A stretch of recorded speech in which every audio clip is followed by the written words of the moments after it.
काय ग अग काय हो महान जीवनाचे हे शिलेदार नाही बरला हात याची जोडीदार अहो काय ग अग काय हो कार्य प्रतिष्ठा कीर्ती दृष्टा मेहनतीची अति हो श्रेष्ठा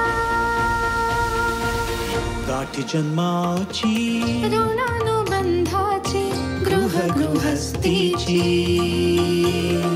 जोडी बघा हे खुलून दिसे जोडी बघा हे खुलून दिसे हो आमचे हे आमची आमचे हे आमचे हे आमची आमचे हे आमची नमस्कार. सह्याद्री वाहिनीच्या सर्व रसिकांचं मी स्मिता गवाणकर मनापासून स्वागत करते. परमेश्वराने माणसाला हसणं आणि हसवणं ही किती सुंदर देणगी दिली आहे बघा. पण माणसाला मात्र या देणगीची जाणीव असायला हवी. म्हणजे या देणगीचा दागिना बनवून मिरवण्यासाठी मात्र एखाद्या कारागिराची आवश्यकता आपल्याला भासतेच. मग तो कारागीर किती महत्त्वाचा आहे याची आपल्याला जाणीव हवीच. कलेच्या माध्यमातून अनेक रसिकांच्या चेहऱ्यावर हास्य जेव्हा फुलतं ना, तेव्हा हा दागिना आणि ही देणगी यांचं मोल असतं ते अमूल्य होतं हे आपण जाणतोच. असाच एक अभिनेता असंख्य चेहऱ्यांवर हास्य फुलवत आहे. पण या अभिनेत्याच्या चेहऱ्यावरचं हास्य ताजं टवटवीत आणि निरागस ठेवणारी, त्याच्यावर प्रेम करणारी त्याची पत्नीही आहे. अशाच या सुंदर प्रेमाच्या गोष्टीतील आमचे हे आहेत सुप्रसिद्ध लेखक, अभिनेता, दिग्दर्शक प्रसाद खांडेकर आणि आमची ही आहे त्याची सुंदर पत्नी अल्पा खांडेकर. त्यांचं आपण स्वागत करूया. हां, दमदार पावलं टाकत मला वाटलं की बम चिकी बोम बोम बोम करत प्रसाद खांडेकर येणार, असं काही झालं नाही. मला आज अल्पा आली आहे ना, मला खूप आनंद झाला. अल्पा, प्रसाद, तुमचं मनःपूर्वक स्वागत. महाराष्ट्राच्या सर्व रसिकांच्या वतीनं तुमचं मनःपूर्वक स्वागत. उत्तम नाटक, उत्तम चित्रपट येऊ घालतोय, त्याच्यासाठी असंख्य पुरस्कार आणि रसिकांनी भरभरून प्रेम करावं यासाठी मनःपूर्वक शुभेच्छा. अल्पा, मला तुमच्या प्रेमाची गोष्ट ऐकायची आहे, तर ह्या प्रेमाची गोष्ट ऐकण्यासाठी विराजमान हो. या अल्पा, बस. अल्पा, मला आज इतका आनंद झाला आहे याचं कारण तुला सांगते की प्रसाद खांडेकर आम्हाला वेगवेगळ्या मुलाखतींमधून वेगवेगळ्या माध्यमातून आमच्याशी भेटत असतात. पण महाराष्ट्रातल्या तमाम रसिकांचं असं म्हणणं होतं की इतका हा समृद्ध, इतका निरागस हा जो व्यक्तिमत्व अभिनेता आहे, त्याच्या पाठीमागचा फोर्स कोण आहे, तर तिला बोलवा. आणि आज माझ्यासमोर अल्पा खांडेकर इथे बसलेलं आहे. तुझं मनापासून स्वागत. इतकी सुंदर आणि इतकी गोड दिसते आहेस. आणि काय गं, एका ऑडिशनला काय गेलीस तू आणि आमच्या प्रसादला पटवलंस तू कॉलेजमध्ये? सांग. पटवलं? कॉलेजमध्ये पटवलं? पटवल्याचा प्रश्न नाहीये. मग एकाच कॉलेज जा, आता तू त्या दिवसांमध्ये जाशी छान जा. नाही, एकाच कॉलेजला होतो, एकाच वर्गात होतो. तू पण भूमिका करायचीस म्हणे? तू पण भूमिका करत होतीस, तू पण अभिनय करायची? नाही, एक एंटरटेनमेंट, टाइमपास म्हणून करायचे. इंटरेस्ट असं नाही, म्हणजे काय करिअर करायचं पॉइंट ऑफ व्ह्यू. पण प्रसाद हा कारागीर आहे. मी मगाशी म्हटलं ना की एखाद्या मुलीला ऑडिशनला बोलवायचं, तिला सिलेक्ट करायचं, तिला आपल्याच पत्नीची भूमिका द्यायची आहे. नाही, असं नाहीये. तसंच झालेलं आहे. नाही, मला या वेळेचा किस्सा मला सांगायला आवडेल इच्छापेक्षा की एक आम्ही एकांक करत होतो INT साठी, इंडियन नॅशनल थिएटरच्या कॉम्पिटिशनसाठी.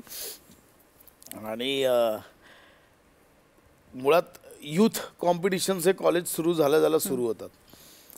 म्हणजे जून जुलैच्या दरम्यान यूथची रिहर्सल चालू होते. आणि त्यावेळी तसे आम्ही 4-5 जणच होतो जे एकांक करणारे मराठी मुलं, ठाकूर महाविद्यालय आमचं कांदिवलीचं. आणि ही ऑडिशन द्यायला आलेली. सो झालं असं की मी लहानपणापासूनच मोठा दिसतो मी. सो ही जेव्हा ऑडिशन द्यायला आली त्यावेळी तिला असं वाटलं की बाबा कोणतरी नाट्य शिक्षक बसले जे एकांकिका बसवणार आहेत, हे करणार आहेत, ते करणार आहेत. तर मीही आपल्या ॲटिट्यूडमध्ये हा दाखवा, काय केलंय तुम्ही? नाही सर, मी नवीन आहे. मग काय हे पॅच दे यांना, हा वाचवा. वाचलं वगैरे सगळं झालं. जे 3-4 महिन्यांनी युथ कॉम्पिटिशन झाली, INT झाली. त्याच्यानंतर जेव्हा मी वर्गात पहिल्यांदा गेलो, एक तो ओसर ते झड संपल्यावर, त्यावेळी हिला कळलं की अरे हा पण स्टुडंटच आहे आणि माझ्याच वर्गात आहे. त्यावेळी हिला कळलं. बेसिकली टीला आमच्या त्या एकांकिकेत नवरा बायकोचं कास्टिंग झालं आणि पहिल्याच एकांकिकेत तिला खूप मारायचा सीन होता. मला त्याच्या बायकोचाच रोल मिळाला. पहिलाच. हो. मी रात्री दारू पिऊन वगैरे येतो आणि तिला खूप मारतो वगैरे असा सीन दिनेश गायकवाड नावाचे आमचे दिग्दर्शक होते त्यांनी बसवलेला. तर ते होईना मारणं वगैरे हिच्याकडनं, म्हणजे मला हिच्याला तो तेवढा आऊट येत नव्हता. सो दिग्दर्शकाने सांगितलं उद्या जर हा सीन नाही झाला तर तुझं कास्टिंग बदललं जाईल, तुला दुसरा रोल दिला जाईल, लीड रोल आहे तो दुसऱ्याला जाईल. सो मी हिच्याकडनं नंबर घेतला तिचा. आता मला तेवढंही त्यावेळी माहिती नव्हतं. मला वाटलं विरार म्हणजे हे गावी राहतात बाबा. तर मी विरारला तिला STD कॉल केलेला. तेव्हा आमच्या नाही लागायचा PCO, पण मला असं वाटतं लँडलाईन नव्हता. एक असं छोटंसं होतं काहीतरी इकडे आजूबाजूवरून फोन, मी याला फोन PCO वरून करायचे. मोबाईल नव्हता तेव्हा माझ्याकडे कॉलेजमध्ये. तर मी हिला STD मला आठवतं आणि ती बोलते अरे विरारला लागतो PCO, तू STD फोन का करतोयस? आणि तिला मी म्हटलं बघ तुला करिअर करायचंय नाही करायचंय मला काय माहिती नाही, मला करिअर करायचं म्हटलं याच्यात. तर प्लीज उद्या 12ची रिहर्सल आहे, आपण 2 तास लवकर भेटूया, आपली आपली रिहर्सल करूया, मी स्वतः पॉलिश करेन. आणि 12 वाजता दिनेश सर आले की त्यांना सीन दाखवू. आणि आम्ही 10 वाजता आलो, 2 तास रिहर्सल केली. 12 वाजता दिनेश दादा आला, हा दाखवा काय केलंय बघू. सगळी पोरं बसलेली.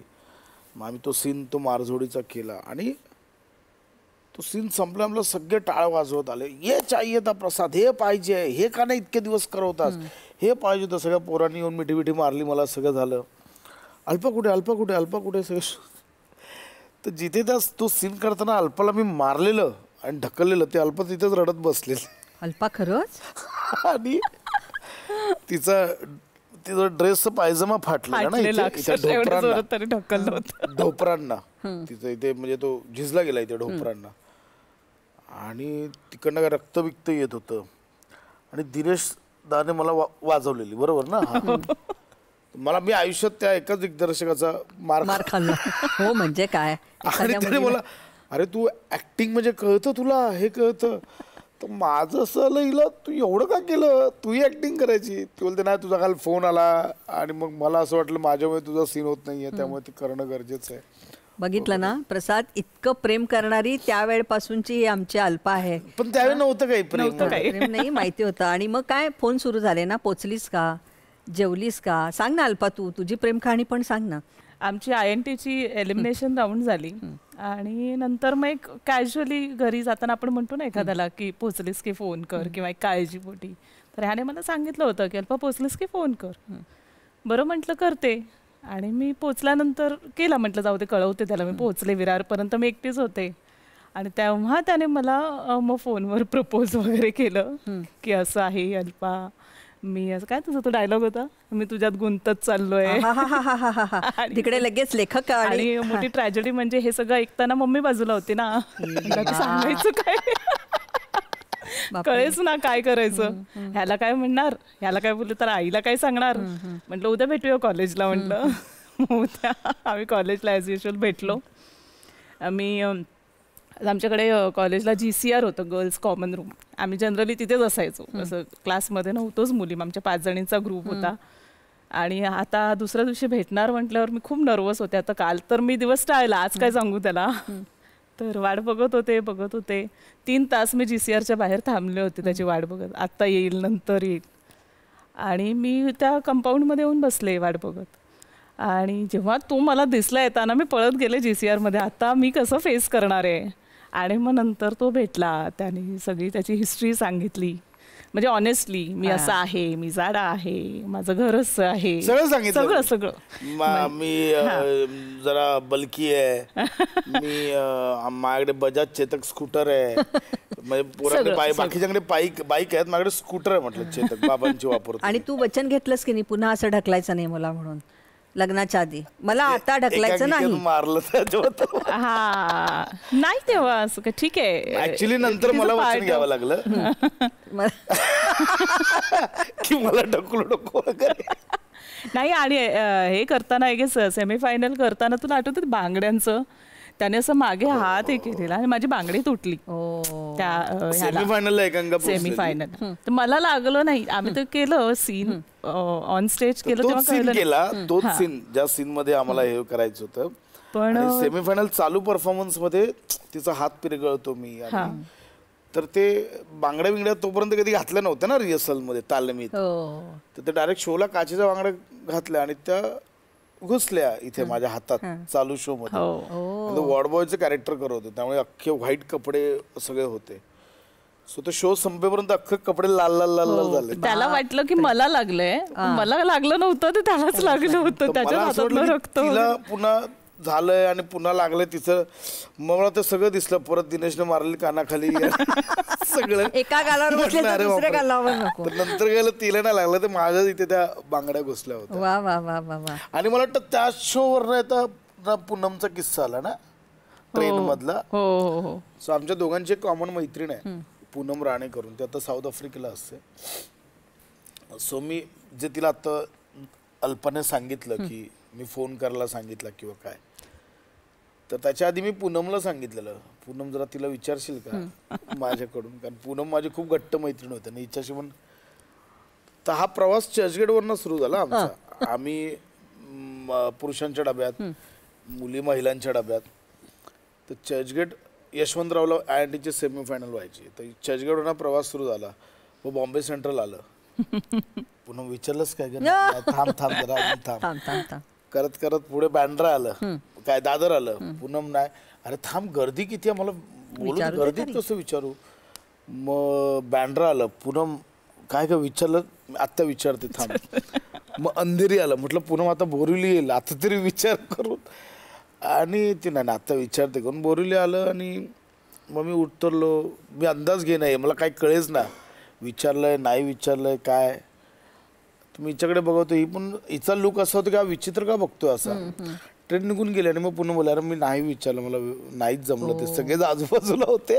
आणि मग मी रात्री तिला फोनवर केलं. बघ अल्पा, तुला मिळवण्यासाठी काय काय करावं लागलेलं आहे आमच्या प्रसादना.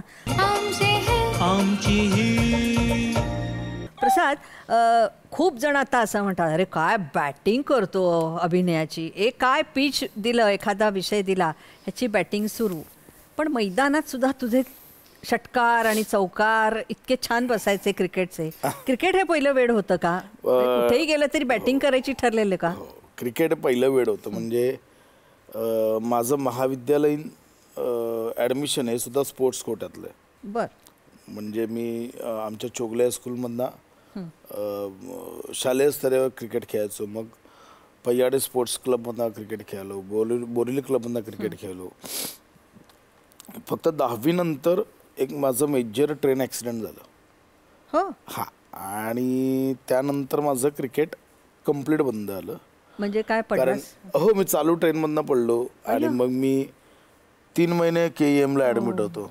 बापरे. 6 महिने बेड रिटर्न घरी होतो. मग ते 1 वर्ष गेलं. आणि मग पण त्या दरम्यान सगळंच क्रिकेट सुटलं, सगळंच फिजिकल ॲक्टिव्हिटी कमी झाल्या. आणि मग हां म्हणजे त्याच्यानंतर क्रिकेट थांबलं. आता खेळतो पण तसंच त्यावेळी जसं फुल फ्लेज क्रिकेट चालू होतं. आणि म्हणूनच कदाचित मराठी इंडस्ट्रीला हा हिरा गवसला असेल. मराठी इंडस्ट्रीला गवसला. आणि तिथे असतं तिथेही तसाच गवसला असतो. म्हणजे एक काय की जरा शिकवण आहे घरची की जे काही कराल ते 100% करा, कुठल्याही बाबतीतलं असो. मग बिझनेस करा, नोकरी करा, अजून काय खेळात प्रावीण्य मिळवा, कलेत प्रावीण्य मिळवा, पण जिथे घुसशील असे बाबांची शिकवण ते 100% कर. अल्पा, तू हो म्हणाल्या, तुमचं प्रेम कहाणी सुरू झाली. पण अशा माणसाकडे त्याने जे तुला सगळं स्वच्छ सांगितलेलं की माझं घर छोटं आहे, चाळीतलं आहे, माझ्याकडे छोटी चेतक गाडी आहे, असं आहे तसं आहे, हे सगळं झालं. पण लग्न करायचं आणि ते घरामध्ये सांगायचं आणि ते निभावायचं, कसं हो म्हणालीस? म्हणजे कसं आईला सांगितलंस? विरोध झाला? लग्न करायचं म्हणजे आम्ही एकमेकांना आवडत होतो, पण लग्नापर्यंत रिलेशन पोचेल की नाही हे दोघांनाही माहिती नव्हतं. मग जसं रिलेशन जात गेलं, निभावत गेलो की आपण आपल्या परीने ते सांभाळायचं, पुढचं माहिती नाही. मग एक स्टेज अशी आली की म्हटलं आता बस झालं ना, आता लग्नाचं वय होतंय, घरी विचारताय तुम्ही एकत्र जाता, कॉलेजमधून बाहेर टूरला जाता, इथे जाता, काय आहे का तुमचं, असं मला तरी बऱ्याचदा विचारलं आईने वगैरे.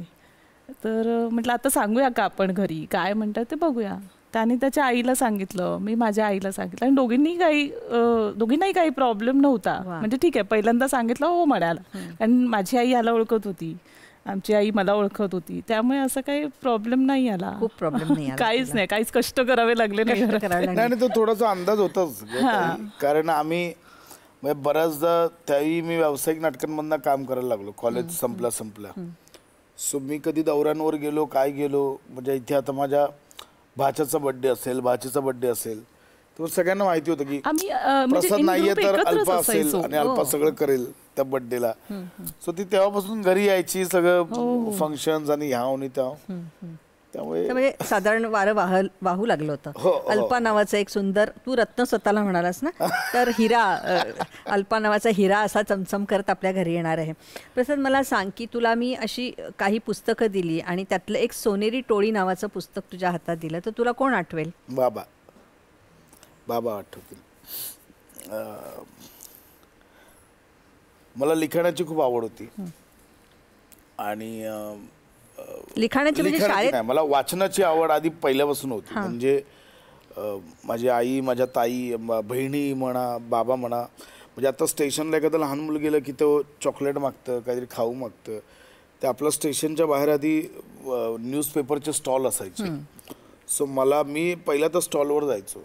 मग तिथे जे काही ठकठक असेल, चंपक असेल, चांदोबा असेल, जी काही पुस्तकं असतील ती त्या महिन्यातली किंवा त्या आठवड्यातली सगळी मी घ्यायचो. आश्चर्य ना. ते मला एक व्यसन होतं त्यावेळी. तर हे पुस्तकांचं आणि वाचनाचं प्रचंड वेड होतं. म्हणजे नंतर तर मग घरी आई वगैरे की ते लाईट चालू ठेवून बसतोय झोपून, ते मग मी ते जे पिक्चरमध्ये वगैरे दाखवतात ना अंथरुणाच्या आतमध्ये वगैरे, ते तेवढं मी वेड होतं वाचनाचं.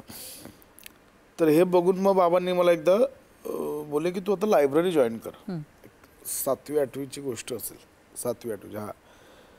तर बाबांनी मुंबई मराठी ग्रंथसंग्रहालयाची मेंबरशिप मला करून दिली. तुला आता काय पुस्तकं वाचायची तो. आणि मी पहिलं एवढे सगळी पुस्तकं बघून मी तर हबकलो. पहिला तुम्ही वापरा एवढी पुस्तकं आहेत, तर मी खुश झालो. पण नंतर 2 वर्ष परत तीच सवय लागली मला की मी ग्रंथालयातनं सुद्धा चंपक, ठकठक, चांदोबा, राजा राणीच्या गोष्टी, राजकन्याच्या गोष्टी, सिंहाच्या गोष्टी, पंचतंत्राच्या गोष्टी, हीच पुस्तकं आणायचो. आणि मग बाबा बोलले, रे काय ह्याच्यासाठी तुला ग्रंथालय लावून नाही दिलंय मी, तू काहीतरी छान वाचावंस, अजून मोठं होण्यासाठी काहीतरी वाचावंस. आता ते चंपक ठकठक एक तुला वेळ होतं, ते वय सरलंय तुझं, आता तू अजूनही त्यातच अडकलास. तेव्हा मला सुचत नाही मी काय वाचू, मला सांगा. मग त्यांनी ते रामचंद्र सडेकर यांचं सोनेरी टोळी नावाचं पुस्तक सांगितलं की हे वाच. सो ते पुस्तक जरा त्यावेळी ट्रेंडिंग होतं की ते ज्या काही 2-3 कॉपीज होत्या त्या ग्रंथालयात सापडायच्याच नाही. यायचं मग दुसरं कोणतरी घ्यायचं, यायचं मग दुसरं घेऊन जायचं. शेवटी मी त्या आमच्या ग्रंथपालांना सांगून ठेवलं की ताई मला ते हवं आहे, प्लीज काही करा, मला ते बाबांनी सांगितलं वाचायला. आणि ते एके दिवशी मिळालं पुस्तक मला ग्रंथालयात. आणि मग मी खुश होऊन धावत घरी आलो. तर दाखवायला बाबांना, तर कळलं की बाबा शाखेत गेले होते. मग मला ते डेस्परेटली दाखवायचं होतं. मी माझी सायकल काढून शाखेत गेलो होतं. कळलं बाबा कंपनीत गेले आहेत. शाखेत गेल्यावर कळलं. मग कंपनीत गेलो तर तिकडून कळलं की बाबा इथून पण गेले आहेत. मी कंटाळून घरी आलो. तर आई मला बोलले की चल जरा काकांकडे जायचं आहे का आपलं. मग आईबरोबर अगदी 9वीला वगैरे होतो मी. आणि मग त्याच रात्री 9:30-10ला बातमी आली बाबा गेल्याची. बाबा गेले. अरे असं 9:30-10ला बातमी आली ती. सो ती खंत माझ्या आयुष्यात आयुष्यभर राहिले की ते पुस्तक मला त्यांना दाखवायचं होतं, पण ते शेवटपर्यंत मी दाखवू शकलो. बापरे, 14व्या वर्षी पितृछत्र हरवलं. बापरे. सो ते डोक्यात राहिलं माझ्या सोनेरी टोळी. पण आज जिथे कुठे आहेत हो त्यांना नक्कीच म्हणजे इव्हन मी ताई सांगू तुला मला तर सांगायला आवडेल म्हणजे कालच मी आईशी बोलत होतो याबद्दल की माझा आणि अल्पाचा उद्या दूरदर्शनला इंटरव्ह्यू आहे. तर मला खरंच सांगायला आवडेल की आईने मला काल ही आठवण सांगितली की दूरदर्शनच्या कुठल्या तरी एका गाण्याच्या कार्यक्रमासाठी बाबा पुण्याला ऑडिशनला वगैरे गेले होते अशी आईने काल आठवण सांगितली. बघ म्हणजे एक वर्तुळ पूर्ण झाल्याचं फिलिंग आहे आज मला. आज ते म्हणत असतील सोनेरी टोळीचा नायक आहे माझा मुलगा प्रसाद असं ते म्हणत असतील. अल्पा तू ना अल्पा नाव म्हटल्यानंतर मला ना थोडंसं गुजरात वगैरे असं वाटलं. तू गुजराती वगैरे नाही म्हणजे मराठी वगैरे छान पण गुजरातच्या बॉर्डर ची आहेस. मग महाराष्ट्रातल्या या कुटुंबामध्ये मग जिथे जरी ओळख असली तरी खाणं बदलतं, वागण्याच्या सवयी बदलतात, एकमेकांना समजून घेणं म्हणजे ह्याची आई असेल तू आहेस, कसं तुझा काय किती फरक पडला तुला, किती ऍडजस्ट केलं? खूप खूप हो खूप म्हणजे शून्यातून सगळं शिकावं लागलं मला बऱ्याचशा गोष्टी खाण्यापासून पहिलं किचन मेन कल्चर सगळंच म्हणजे मराठी लोकांचे कोंबडी वडे हे तिथे कधी खाल्लेच नव्हते. खायचे वडे हा प्रकार मी लग्नानंतर खायला शिकले. तुला वडा म्हणजे बटाटा वडा चेंजेस जसे यायला लागले आणि गुजराती कल्चर असल्यामुळे सगळं गोडधोड जेवण आणि इकडे असं एकदम झणझणीत खाणारी मसाले त्यामुळे ते मला मग इनिशियली खूप त्रास झाला. खूप ओरडायची काय एवढं तिखट खाताय असं एवढे इकडनं सुरुवात होती ती. पण ते आता झालं हळूहळू 10 वर्षात मॅनेज. मला एक ताई अंडरलाईन करायला आवडेल की मला खरंच त्याबद्दल खूपच कौतुक आहे. हो ना की जेवणाच्या सवयी कल्चर ह्या गोष्टी बऱ्याच कुटुंबात होतात. मला मेजर टेन्शन ज्या गोष्टीचं होतं की तिचं सगळं सोडून इथे आले. मला मेन टेन्शन ते होतं की मी तोपर्यंत चाळीतच राहत होतो आणि अल्पा एका छान अपार्टमेंटमध्ये फ्लॅटमध्ये ती लहानाची मोठी झाली आहे किंवा काय. आणि आमची चाळ म्हणजे टिपिकल चाळ, टॉयलेट पण कॉमन बाहेर एकत्र चाळीतले जिथे सकाळी लाईन लावा वगैरे हा प्रकार होता. सो त्यासाठी नेहमीच तिला म्हणजे तिने विश्वासही ठेवला माझा की म्हणजे आम्ही ठरवलेलं की जोपर्यंत फ्लॅट बुक करत नाही तोपर्यंत घरी सांगायचं नाही हे आम्ही ठरवलेलं.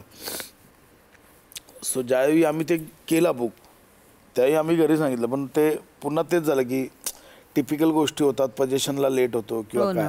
ते सेम इथेही झालं आणि आम्हाला म्हणजे लग्न इतकं थांबवता येत नव्हतं. सो ती वर्षभर आम्ही चाळीत अल्पा राहिली. 2 वर्ष लग्नानंतर ना 3 वर्ष जवळजवळ 3 वर्ष म्हणजे त्यासाठी तिचे नेहमीच कौतुक आणि आभार मानेन की ते लाईफ ऍडजस्ट करणं खूप कठीण असतं ग. एक म्हणजे मला खूप आवडतं चाळ लाईफस्टाईल. मला अजूनही खूप आवडते की आपल्या घरात काय शिस्त आहे शेजारच्या घरात कळतं आणि मग ते अगदी ताटं एक्सचेंज करण्यापासून सगळं. पण शेवटी बाकी गोष्टी पण असतातच. सो त्या तिने जे ऍडजस्ट केलं कसं माहितीये तुम्ही पुरुष वर्ग आरामात वावरू शकतो कॉमन जेव्हा टॉयलेटचा प्रश्न येतो त्यावेळेला स्त्रियांना खूप त्रास होतो कारण तेवढी सवय तिलाही नसते आणि सगळ्याच बाबतीत. पण आज सासूबाईंना अभिमान आहे एवढा मोठा फ्लॅट घेतलाय आणि आता सगळं केलंय ते. एक गृहलक्ष्मी खमकी असेल ना प्रसाद तर छान पूजा बांधली जाते आणि मग असं. हा अगं गृहलक्ष्मी खमकी म्हणजे मी आता हे घेतलेलं 3रं घर जे गेल्या वर्षीच घेतलं आम्ही बरोबर ना. सो मला माहिती नाही हे बघ आता मला अजूनही बाबांनी लहानपणी मला शाळेत एक निबंध लिहून दिला होता जे मी मदत घेत होतो बाबांची. आईवर निबंध लिहायचा होता तर त्यांनी एक तो निबंध लिहून दिला ज्याच्यात आईबद्दल सगळं मला सांगितलेलं की माझी आई ही गृहमंत्री आहे कारण ती ही कामं करते. माझी आई आरोग्यमंत्री आहे कारण आमच्या घरात कोणी आजार पडले की आई हे करते. माझी आई क्रीडा मंत्री आहे ती आम्हाला खेळायचं कसं तेही शिकवते. माझी आई न्यायमंत्री आहे माझ्या बहीण भावांमधले आमची भांडणं ती सोडवते. असा एक छान रेफरन्स दिला जो नंतर मी कनेक्ट करायला लागलो कारण मी आता फक्त कमवतो आणि मी आणून देतो. ज्यावेळी कॅश येत होती त्यावेळी आईच्या हातात जात होती आता अकाउंटला येतात ते हिच्याकडे जातो. सो अचानक एके दिवशी मला कळलं की अरे माझ्या पहिल्या घराचं लोनच क्लिअर झालंय. ते आता हे म्हणजे तिनेच ते कसं मॅनेज केलं, काय केलं, कुठे कधी भरले लोन, काय फिरवले पैसे, माझं मला माहिती नाही. त्यामुळे मग दुसरं घर घ्यायची माझी डेअरिंग झाली. मग तिसरं घर घ्यायची आणि आता गेल्या वर्षी आम्ही अजून मोठं घर घेतलं, तिसरं. हा किती छान. चाळ ते चौथं घर. येस. पण चाळीत कोणी फॅन होते की नाही, तुला पाहायचे की नाही? अगं खूप खूप होते fan. तरी पण सांग ना, हसलाच म्हणजे काहीतरी मस्तच असणार. कॉमेडीची बुलेट ट्रेन नावाचा शो सुरू होता कलर्स वाहिनीवर. एका दुसऱ्या वाहिनीवर आमचा कॉमेडीची बुलेट ट्रेन नावाचा शो सुरू होता. आणि एक जे असतं ना की हळूहळू आत्ताच नुकतंच फेम मिळायला लागलाय, त्या फेममध्ये मी जरा जगत होतो की अरे हा तोच आहे का, असा. ही जरा फेज सुरू झालेली लोकांची. आणि मी ते खूप एन्जॉय करत होतो ती फेज. कारण अगदीच एकांकिका, राज्यनाट्य, कामगार राज्यनाट्य करत करत त्या टप्प्यापर्यंत आलेलो. सो एकदा शूट नव्हतं आणि सेम मी म्हटलं तसं आमचे कॉमन टॉयलेट होते बाहेर आणि ते अगदी हायवे लगत होते त्यावेळी. आणि मी ते आपलं टमरेल घेऊन आणि मी जात असताना तिथे रस्त्यावर ते कपल थांबलं होतं. त्यांची गाडी काहीतरी पंक्चर झालेली आणि त्या बाईने मला पाहिलं आणि मला तिने विचारलं, अहो ते कॉमेडी शो मधले प्रसाद खांडेकर ना तुम्ही? आणि तिचा दुसरा लोक हातातला टमरेल. तर म्हटलं हो.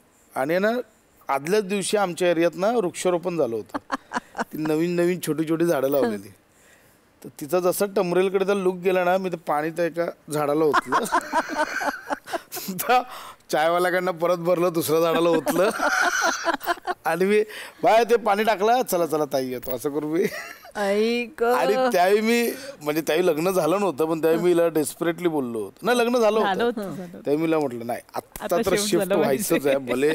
कारण मला ते रेंटने जाणं वगैरे मला पर्सनली पटत नव्हतं, पण म्हटलं नाही आत्ता इट्स अ हाय टाइम, आता शिफ्ट होऊया. प्रसाद, हे सगळं करत असताना ही नाट्यस्पर्धा, ती नाट्यस्पर्धामध्ये गुजराती नाटक डिरेक्ट केलं, हे सगळं ठीक आहे. पण जेव्हा आपण व्यवसाय म्हणून त्याच्याकडे आपण बघतो त्यावेळेला बरीच आर्थिक गणितं जुळतात. तुम्ही जे लिहिता, तुम्ही जे दिग्दर्शित करता ते लोकांना आवडलं पाहिजे आणि त्याच्यानंतर तुमची आर्थिक गणितं बदलतात. वडिलांची डायरी वाचल्यानंतर असं काय प्रसादमध्ये अचानक उलथापालथ झाली की प्रसाद खांडेकर असा ताऊन चुलाखून बाहेर आला? काय की स्ट्रगल हा म्हणजे कलाकारांचा स्ट्रगल हा कधीच संपत नाही आयुष्यभर. म्हणजे तुम्हाला सतत प्रूव्ह करावं लागतं. एखादं तुम्ही गाजलेली कलाकृती दिलीत की ती कलाकृतीला मिळालेलं फेम किंवा मिळालेला विश्वास हा टिकवून ठेवण्यासाठी पुढची कलाकृती तशीच निर्माण करावी लागते. सो हा स्ट्रगल कधीच संपत नाही. पण त्या दरम्यान असं झालं की पडद्याआड नावाचं आम्ही नाटक करत होतो. माझं दुसरं व्यावसायिक नाटक मी दिग्दर्शित केलेलं. त्याच्या आधी एक पापा जगजगा नावाचं आणि ते दुसरं व्यावसायिक नाटक. पंढरीनाथ कांबळे म्हणजे पॅडीदादा आणि सुशील इनामदार त्यात प्रमुख नट होते. त्यावेळी खूप प्राइजेस वगैरे मिळाले नाटकाला, सगळं झालं. पण शेवटी मिळणारी बक्षिसं आणि येणारा प्रेक्षक करेक्ट याची सांगड नेहमीच घातली जाते असं नाही आहे. सो ते बुकिंग वाईज तसं अजून पकडत नव्हतं किंवा काय. आणि आम्ही ना रोज संध्याकाळी भेटायचो डिस्कस करायला, काय करूया अजून, काय करूया काय करूया. तो एक दिवस असा आला की पॅडीदादा कुठेतरी बिझी होता. मग सुशीलला फोन केला, तो सुशील पण बिझी होता. सो मग मी बाकी 3-4 मित्रांना फोन केले. तो कोणतरी डबिंग करतोय, कोणतरी सिरियलचं डेली सोपचं शूट करतोय, कोणीतरी हे करतोय. असे जे आम्ही 7-8 जण भेटत होतो तर सगळेजण बिझी होते.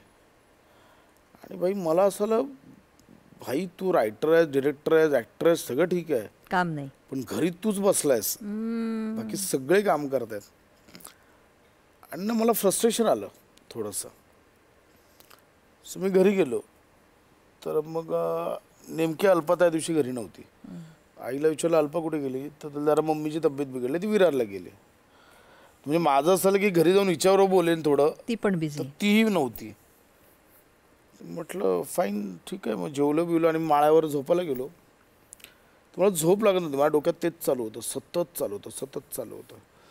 सो मग मी माझं पुस्तकांचा खण, जी काय माझी प्रॉपर्टी आहे पुस्तकं, ते मी काढायला घेतलं. म्हटलं बरेच दिवस लावली नाही आहेत. ती साफ करताना अचानक मला एक जुनी वही सापडली.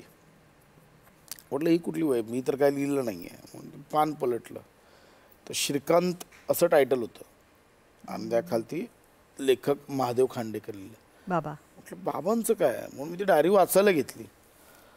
साधारणतः 1:30-2 वगैरे वाजले असतील आणि तो वाचतोय आणि मी घळाघळा रडतोय, म्हणजे पाणी येतं डोळ्यातनं. सो त्याच्यात त्यांनी त्यांचं स्ट्रगल लिहिला होता त्या डायरीत, की ते सिंधुदुर्ग जिल्ह्यातून पहिले आले आणि मग मुंबईत आले ओळखीवर आणि मग इथे एका प्रेसमध्ये कामाला लागले. तर पहिलं प्रेसमध्ये ते छापे जुळवून बातमी बनवायचे. आत्तासारखं टायपिंग नव्हतं, ते छापे जुळवायचे. मग त्यांनी रात्रभर एका प्रेसमध्ये थांबून छापे जुळवून ती अख्खी एक बातमी तयार केली.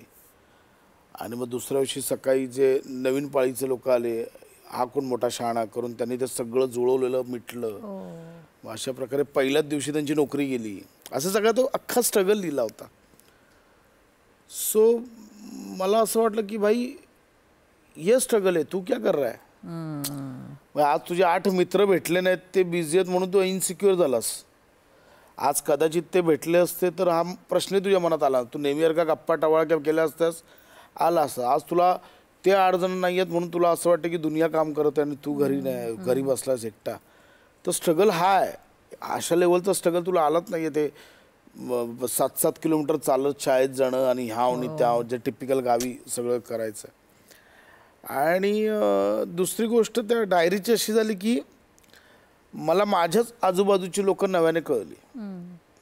म्हणजे फॉर एक्झाम्पल त्याच्यात एक असं लिहिलं होतं की मी गावी गेलो, श्रीकांत गावी गेला आणि मग यशवंत बुवांच्या हाती मुंबईला जाण्यासाठी केलेली मदत 5 रुपये ती टेकवली. तर मी पॅडीदाला विचारलं दुसऱ्या दिवशी, म्हटलं हे कोण आहेत रे, नाव आपल्या गावचं काय ऐकलंयस का. तर पॅडीदा बोलला काल माझ्या आजोबा. तर ही कनेक्शन माझ्या पॅडी आणि मी एका गावची आहे मला माहिती आहे, पण हे कनेक्शन आहे की त्यांना बाळाबाबांना मदत त्यांनी केली होती किंवा काय. किंवा एक आमची पुष्पात्या नावाची आत्या आहे, तिच्या बाबतीत पण असं की तिच्या वडिलांनी बाबांना कामाला लावलेलं. सो बाबा पहिल्यांदा ज्यावेळी पेढे घेऊन गेले त्यावेळी ती एक 5 वर्षाची चिमुरडी येऊन बाबांना तिने मिठी मारली आणि दादा बोलली आणि तिथून ती बघ. तर म्हणजे ही जी नवीन माझ्याच आजूबाजूची लोकांना मला नव्याने कळली.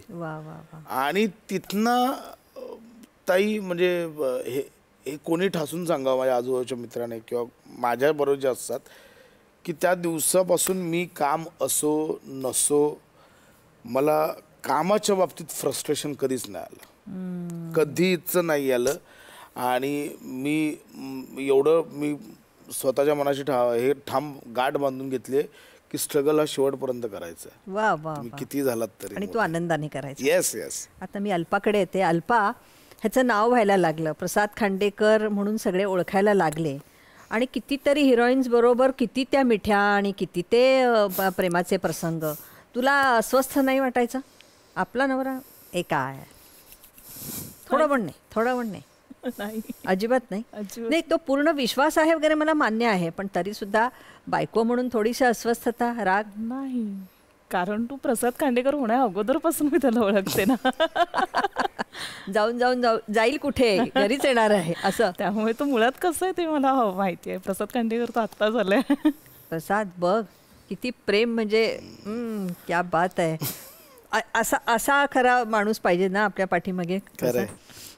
प्रसाद स्ट्रगल असं करतो, नाव पण होतं, पण खऱ्या अर्थाने एक पोचपावती रसिकांनी द्यायला लागते. असा कुठली मुमेंट आहे? म्हणजे तुझे शोधा अकबर जे नाटक बघितले तिथे आम्ही हसून म्हणजे आणि प्रसाद खांडेकरच्या सुरुवात तिथे सुरू झाली होती.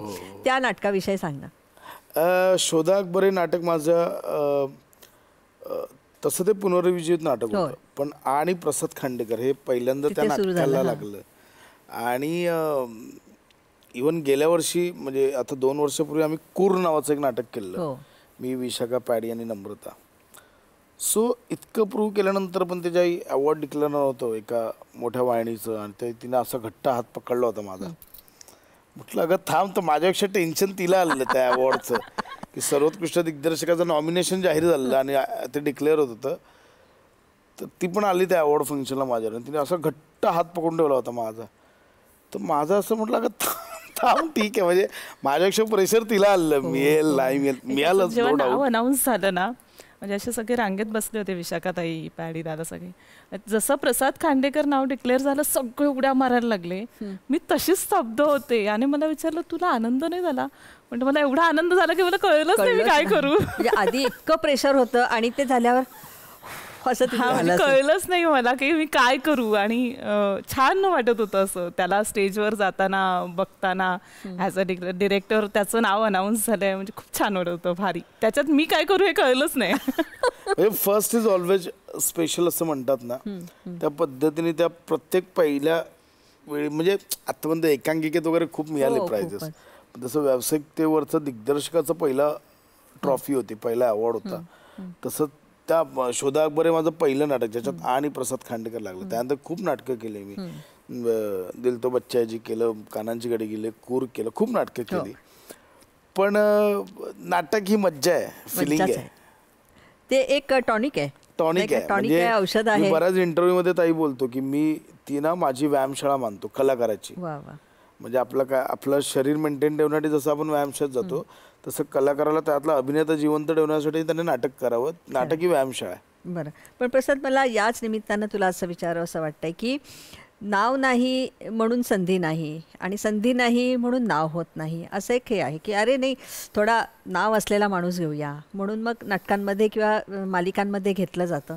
आता तर संधीच मिळाली नाही तर नाव कसं होणार, आणि नाव असलेल्या माणसाला जर संधी दे झालं तर इतरांचं काय होणार, असं तुला नाही का वाटत? ताई दोन गोष्टी मला वाटतात. एक तर मी हे म्हणेन की आत्ता एकेकाळी फक्त दूरदर्शन होतं, म्हणजे स्ट्रगल एवढा लेवलचा होता की लोकांकडे नाटक आणि दूरदर्शन एवढाच ऑप्शन होता, दोनच पर्याय होते. सो आत्ता संध्या खूप आहेत, आणि मी या विचारांचा आहे की तुम्हाला संधी मिळते ती तुम्ही पकडली पाहिजे. हे माझं म्हणजे जे कोणी नवीन आत्ताचे नवीन इंटर कॉलेजची पोरं असतील म्हणा किंवा काय म्हणा, मी प्रत्येकाला एकच सांगतो की आम्हाला संधी मिळत नाही, संधी मिळत नाही हे रडगाणं गाऊन नाही चालत. संधी मिळते, आपण ती ओळखली पाहिजे आणि ती पकडली पाहिजे. म्हणजे इवन सेम माझ्या बाबतीतलं मी सांगतो तुला की ज्याही एक नवीन कॉमेडी शो मला ऑफर झाला आणि त्याच्यात ॲज अ कंटेस्टंट म्हणून मी सिलेक्ट झालेलो, पण त्याचवेळी मला अमेरिकेत जाऊन गुजराती नाटक बसवायचं होतं, जिथे मला खूप पैसे मिळणार होते. तर मला अशा दोन मार्ग होते की अमेरिकेत एक 6 महिने राहून गुजरात नाटक बसायचं, आणि इथे एक मराठी रियालिटी शोमध्ये मी ॲक्टर रायटर म्हणून सिलेक्ट झालो आहे. पैसे अजून ग्रेट नाही आहेत, ट्रॅव्हलिंग निघेल, पण एक संधी मिळते. आणि बरा कंटेस्टंटचा शो आहे, एक 26 एपिसोडचा काय 52 एपिसोडचा, तो काय 2 महिन्यात थांबेल 3 महिन्यात थांबेल, पुढचं काही माहिती नाही. तर हे 2 मार्ग होते. सो मी त्यावेळेचा हा विचार केला की हे जे काय लाखांमध्ये मिळत आहेत हे नको, आपण इथे जाऊया. बापरे. सो ही संधी तुम्हाला येते, तुम्ही काय चूज करताना. कदाचित मी त्यावेळी अमेरिकेला गेलो असतो तर आज मी 10 वर्षांनी कदाचित चांगलं म्हणजे पैसे कमवत असतो, पण अमेरिकेतच स्थायिक होऊन तिथेच नाटकं बसवत असतो. पण ही संधी मिळाल्यामुळे किंवा ही संधी सिलेक्ट केल्यामुळे त्या दिशेने माझा प्रवास सुरू झाला. सो मला असं वाटतंय संधी मिळते ती व्यवस्थित कॅच केली पाहिजे आपण, ह्या मताचा मी आहे. कारण जर आत्ता आम्ही बोलायला लागलो की संध्या मिळत नाही, संध्या मिळत नाही, संध्या मिळत नाही, तर याच्या आधी कलाक्षेत्रात काय ग, म्हणजे त्यावेळी तो खूपच माध्यमं कमी होती. नाटकं जशी आत्ता डिसेंबर महिन्यात आपला 15-15, 20-20 नाटकं येतात, त्यावेळी एक नाटक येणं म्हणजे खूप असायचं. त्यावेळी संध्या कमी होतं, त्यावेळीच्या लोकांनी काय केलं असतं. बरोबर. प्रसाद, तू आपण समोरच्या व्यक्तीला हसवतोय, त्याच्या समोरच्या व्यक्तीच्या चेहऱ्यावर खूप आनंद मिळतोय, हे तुला कसं कळलं? भरत जाधव यांचं श्रीमंत दामोदर पंत हे नाटक बघायला गेलो, आणि दॅट टाइम मी पाहिलं की अरे हे आपल्या क्रिकेटसारखंच आहे. तिथे एक 4 आणि 6 मारला की लोक टाळ्या वाजवतात. इथे एक पंच काढला, हा की हसते. छान मुवमेंट काढली की लोक इथे लाईव्हली टाळ्या वाजवत आहेत, तिकडे दाद देत आहेत. तर म्हटलं हे भाई जे आपण सोडतो आता हे त्याच्यासारखंच आहे. आणि थोडा बाबांचा एक संदर्भ होताच आधी आयुष्यात. त्यांना नाटकाची प्रचंड आवड होती. म्हणजे मला आठवतं जळूबाई हळू नावाचं एक नाटक केलं होतं मी संतोष पवारांचं. आणि माझं दुसरं व्यावसायिक नाटक ना ते ॲज अ अभिनेता. हां, अभिनेता म्हणून दुसरं व्यावसायिक नाटक माझं. आणि आय वॉज सो लकी की मला खूप आनंद झाला की माझ्या दुसऱ्याच व्यावसायिक नाटकात मला विजय चव्हाणांबरोबर काम करायला मिळते, विजू मामाबरोबर काम करायला मिळते. ज्यांना मी लहानाचं मोठा बघत बघत झालो त्या व्यक्तिरेखेबरोबर काम करायला मिळते. सो एकदा तालमींच्या दरम्यान मी आपला खूप मामा मी हे आहे, मी तुमचा मी अगदी लहानापासून बघतोय वगैरे वगैरे वॉट एव्हर. आणि मामांनी मला अचानक विचारलं की बोरिवलीत शिवसेवाला तुझे बाबा प्रयोग करायचे का? म्हटलं अरे मी ओळखायचो तुझ्या वडिलांना. सो बाबांना तेवढी आवड होती नाटकांची. मग ते स्वतः प्रयोग बोरिवलीत आमच्या लावायचे, ऑर्गनाईज करायचे. सो ती आवड कुठून तरी घरच्यांपासून होतीच डोक्यात. आणि जसं म्हटलं तसं की ते दामोदरपंत नाटक पाहिलं आणि मग एकांकिकेला सुरुवात झाली. पण म्हणजे टचवूड तो एक रंगदेवताचा आशीर्वाद म्हण, मला पहिल्यापासून त्या ह्याच्यात मी जे करतोय ते आवडत गेलं लोकांना. मग ते माझ्या एकांकिका असो, म्हणजे नाटकं असो आणि आत्ता टेलिव्हिजन असो. रंगदेवतेचा आशीर्वाद तेव्हाच मिळतो की तुमचं समर्पण असलं पाहिजे. उगाच रंगदेवता कोणाला जवळ करत नाही. प्रसाद, अल्पा हळूहळू तुझी पण ओळख बदलायला लागली. सौ अल्पा प्रसाद खांडेकर. अहो तुमचे मिस्टरांना काल बघितलं किंवा तुझ्या मुलाला सुद्धा सांगत असेल बाबा काय मस्त करतात ना. तुझ्या आयुष्यात काय किती बदल झाले त्यामुळे? आता सगळ्यात मोठा बदल सांगू का, तर ह्यालाही माहिती नसेल. आता माझ्या घरात मला ह्याच्या नावाने ओळखतात. याहून मोठा बदल काय असू शकतो? हा अल्पाचा नवरा म्हणून नाही तर ही प्रसादची बायको म्हणून हाच मला ओळखतात. वा वा वा वा. ह्याहून मोठा बदल काहीच नसू शकतो ना. माझीच माणसं मला त्याच्या नावाने ओळखतात. बाकी छान, असं छान वाटतं. अरे बरंच हा प्रसाद नसला सोबत तरी बरीच जण असे फोटो पाहिलेले आहेत. तुम्ही प्रसाद खांडेकरांच्या वाईफ ना, मग ते खूप भारी वाटतं ऐकायला. अरे वा, हो मी प्रसाद खांडेकरांची वाईफ. किती छान आहे ना, किती गोडवा आहे बघ हे सांगण्यामध्ये सुद्धा की मी प्रसाद खांडेकरची पत्नी आहे. हे सांगण्यामध्ये तुझ्यामधला जो आनंद ओसंडून वाहतोय ना. प्रसाद, जेव्हा तुझी ऑडिशन घेतानाचा तुला फसवलेला तो प्रसाद आणि आत्ताचा प्रसाद खांडेकर ह्याच्यामध्ये किती बदल झाला आहे? का फक्त वेळ देत नाही एवढीच तक्रार? नाही, तो आहे तसाच, सेम टू सेम आहे तसा. फक्त त्याच्याकडे वेळ नाहीये, कामाचं प्रेशर असल्यामुळे कधी चिडचिड होते. अदरवाईज तो जसा आधी होता तसाच आता आहे. पण ताई मी खरं सांगतो, म्हणजे आता ती प्रसाद खांडेकरांची पत्नी वगैरे हे तिला बरं वाटत असेल, पण ना मला नेहमी वाटतं, जे माझ्याच बाबतीत नाही तर बऱ्याच आम्हा पुरुष कलाकारांच्या बाबतीत असेल किंवा मी माझ्या बाबतीत म्हणतोय सध्या, की ही आहे ना म्हणून त्या गोष्टी प्रचंड सोप्या होत आहेत माझ्यासाठी. म्हणजे तो श्लोक एके दिवशी फडाफडा इंग्लिश काहीतरी गाणं त्याने कविता म्हणून दाखवली आणि माझं असं अरे कधी झालं एवढा, हा एवढा मोठा कधी झाला. सो म्हणजे श्लोकचं काय म्हणतात संगोपन असेल म्हण किंवा आर्थिक गोष्टींची मॅनेजमेंट म्हण, तजवीज म्हण किंवा या सगळ्या गोष्टी ती वन हँड सांभाळते. म्हणजे मला माझी बिलं बनवण्यापासून ते सगळं मला माहितीही नसतं काय हा ते अल्पाला माहिती आहे. माझ्या तारखांपासून सगळं तिच्या डोक्यात फिक्स असतं. त्यामुळे म्हणजे ती जर बोलली ना की मी आता 1 महिना सुट्टी घेते, जसं आम्ही बोलू शकतो की मला 15 दिवस सुट्टी द्या, मला गावी जायचंय किंवा मला माझ्या फॅमिलीवर जायचंय, ती जर बोलली ना की मला 1 महिना सुट्टी द्या, तर मग माझे खूप वांदे होतील. उलटच होईल सगळं सगळं उलट होईल. कारण काय आहे की लिखाण म्हण, दिग्दर्शन म्हण, अभिनय म्हण, अभिनय तरी मी सोडेन, पण लिखाण दिग्दर्शन ना या दोन्ही खूप क्रिएटिव्ह गोष्टी आहेत. त्यामुळे तुम्ही इथनं रिलॅक्स असणं खूप गरजेचं आहे. इथनं रिलॅक्स असेल तर तुम्हाला काहीतरी नवीन सुचेल, तुम्ही काहीतरी नवीन निर्मिती करू शकता, नवीन क्रिएटिव्ह काहीतरी घडवू शकता. नाहीतर माझं होणार अरे बापरे एवढे वाजले आहेत, चला श्लोकला शाळेतनं आणायचं आहे, बापरे मला जावं लागेल. तो थॉटच गेला माझ्या डोक्यातला. त्या गोष्टी म्हणजे ठीक आहे माझी बायको वगैरे हे तिलाच छान वाटतंय, परंतु त्याच्या मला मागे आणि मी तिचा- नेहमी त्यासाठी तिला थँक्स म्हणतो, मी हो, नेहमी हो, थँक्स म्हणतो तिला त्यासाठी. त्यामध्ये तिचं समर्पण नाही आहे, तर ती अत्यंत आनंदाने तुझ्या व्यक्तिमत्वामध्ये मिसळून गेली आहे असं आपण खरंय, म्हणूया. खरंय. श्लोक कितवीत आहे सांग? तेही तीच सांग. याच्यावरून कळतो. श्लोक कितवीत आहे सांग दुसरीला नक्की. दुसरीत आहे. कारण एकदा तोच ओरडला, मी काहीतरी फोनवर, अरे पहिले बाबा मी दुसरीत आहे असं झालं हो त्याचं. तो इन्सिडन्स. माझं पहिलं काय हे दुसरी असं कसं? माझं कन्फ्युजन होतं थोडंसं. हं, बघ आता म्हणतो असा तू झाला. आत्ता पटकन मला विचारलंस किती वर्ष झाले, तर तेही मला असं पटकन सांगता येणार नाही.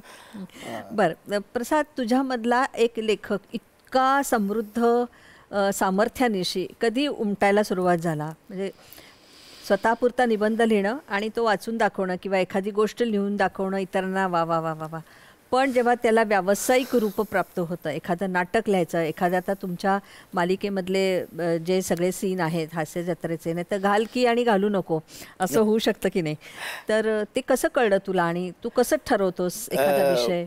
मला एकांकिका आणि नाटकांच्या लिखाणाची आवड होतीच. होती. हां. आणि नो डाऊट नाटकं लिहितो म्हणजे पुढे जाऊन सिनेमा लिहिणं हेही मला माहिती होतं. प्रहसन लिखाण किंवा स्किट लिखाण हे मी करेन असं मला कधी वाटलं नव्हतं. बेसिकली तेच मगाशी सांगितलं तसं एका विनोदी कार्यक्रमात माझं सिलेक्शन झालं. सचिन गोस्वामी सरांनी माझं सिलेक्शन केलं आणि मोठे सरांचा मला फोन आला की अभिनेता म्हणून सिलेक्ट झाला आहेस की नाही हे गोस्वामी सर सांगतीलच, पण लेखक म्हणून तू टीममध्ये तुला यायला आवडेल का? कारण त्या कार्यक्रमाच्या ऑडिशनसाठी मी आणि माझा पहिल्यापासूनचा मित्र गौरव मोरे, गौऱ्याने, आम्ही दोघांनी एक प्रहसन सादर केलं होतं ज्याचं लिखाण मी केलं होतं ऑडिशनसाठी. ते मी स्पेशली ऑडिशनसाठी लिहिलं होतं. तर मग मोठे सरांनी विचारलं तुम्ही जे ऑडिशनला सादर केलं ते कोणी केलं? म्हटलं मीच लिहिलं होतं, कारण मला पुन्हा तो एकांकिकाचाच फॉर्म डोक्यात ठेवायचा होता. सो तिथून मोठे सरांनी मला स्किट लिखाणाविषयी सांगितलं. मला म्हणजे साधारणतः मेजरमेंटमध्ये सांगायचं झालं तर एक जे आम्ही 20-25 मिनटाचं प्रहसन सादर करतो त्याच्यासाठी साधारणतः 4 ते 4.5 पानं एक स्किट सलग लिहावं लागतं. सो मी लिहिलेलं पहिलं स्किट हे 17 पानांचं होतं. बापरे. सो तिकडनं जी प्रोसेस सुरू झाली वा, वा, आहे, वा, वा. मोठे सरांचं गायडन्स, गोस्वामी सरांचं गायडन्स, हे करत करत करत करत आता इथपर्यंत आलंय ते. वा वा वा. लेखक प्रसाद खांडेकर. पण मला प्रसाद असं सांग की आम्हाला असं वाटतं ती एक छोटीशी ऑडिशन्स असते, त्याच्यामध्ये तुम्ही जाता, मग टेन्शन असतं. जसं आम्ही एकदम सुरुवात करतो त्यावेळेला इतके सगळे जण आहेत, आपण बोलायचं, मग ते चुकायचं नाही, हे एक प्रचंड टेन्शन असतं, ते चांगलं होईल किंवा नाही. ही एक छोटीशी ऑडिशन, त्याच्यामध्ये एखादा अतिशय उत्तम अभिनेता त्यावेळेला करू शकणार नाही कदाचित. तर ऑडिशनवर किती विश्वास ठेवायचा, आणि तुझा आहे का विश्वास की ऑडिशनमध्ये काम करणारी व्यक्ती ती छानच असू शकेल? हे ना थोडं कॉन्ट्रोवर्शियल आहे. म्हणजे माझा स्वतःचा विश्वास बोलशील तर नाही आहे, नाही. परंतु हाही तितकंच खरं आहे की मी ज्या शोमध्ये सिलेक्ट झालो तो ऑडिशनमधूनच झालो आहे.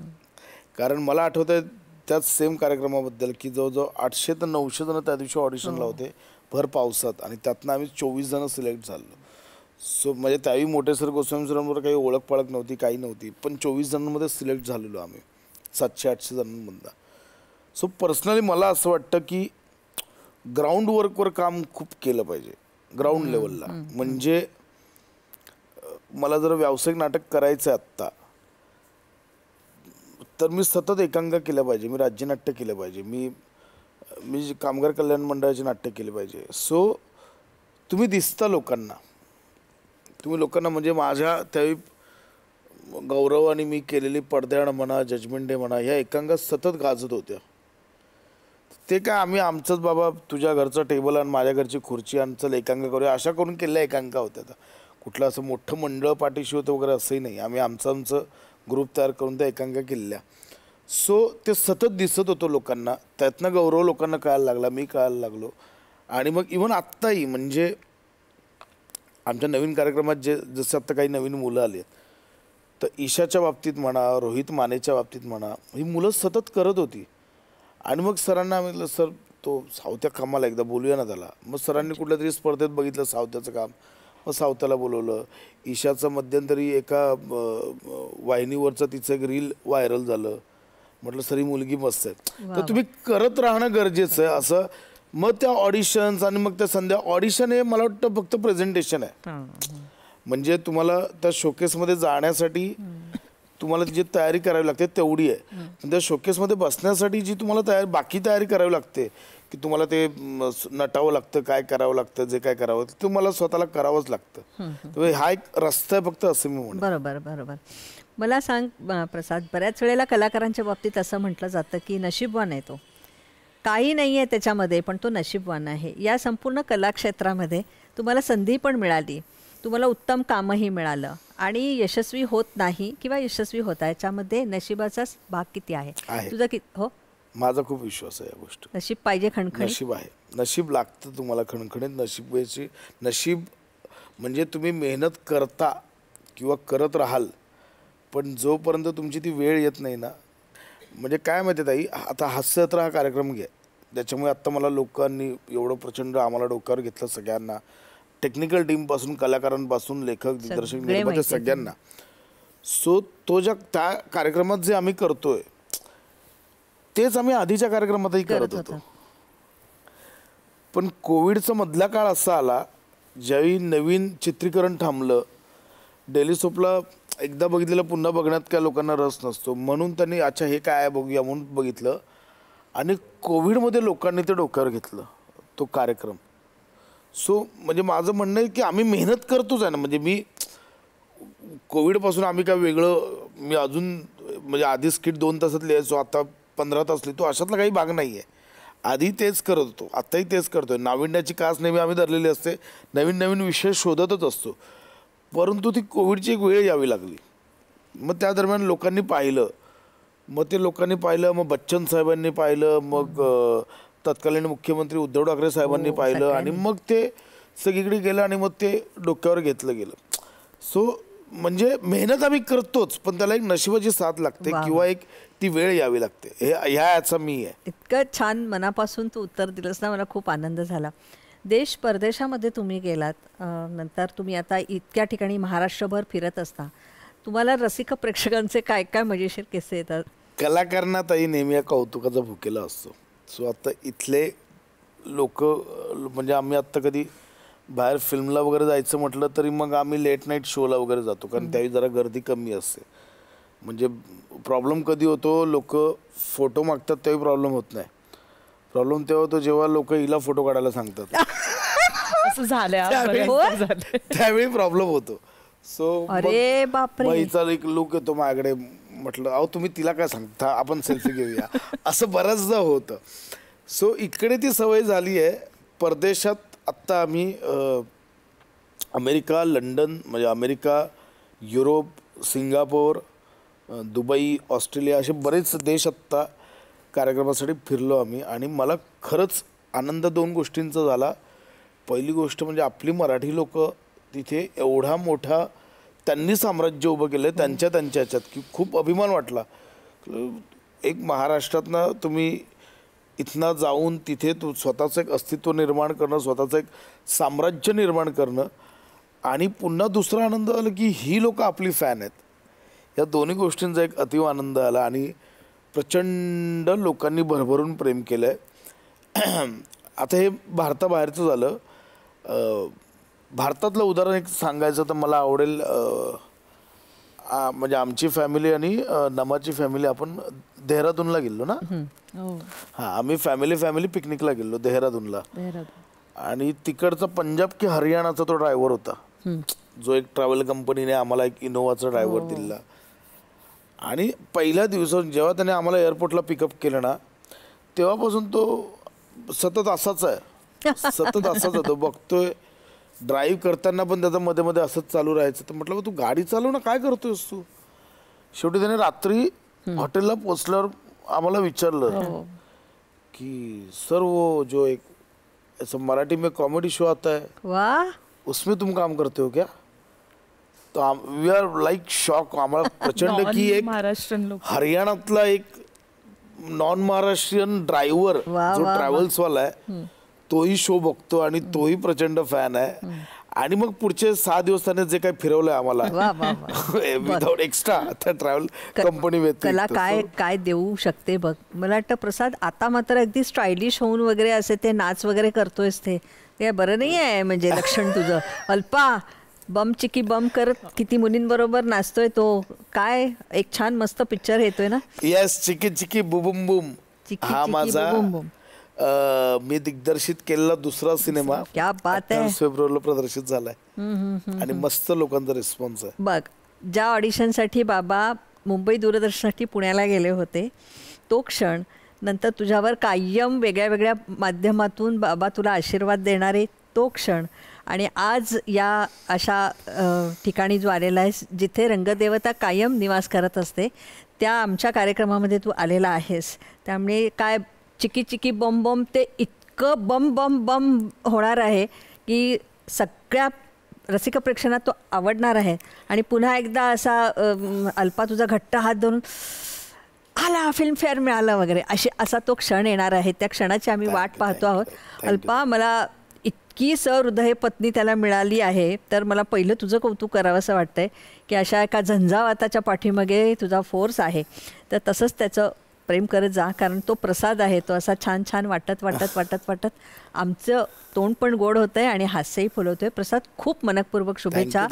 तू खूप व्यस्त आहेस पण त्या व्यस्त वेळातून तू आज आमच्यासाठी आलेला आहेस. मनपूर्वक शुभेच्छा. आधीच तुला अभिनंदन अभिनंदन अभिनंदन म्हणून महाराष्ट्र रसिकांच्या वतीनं देते. Thank you so much.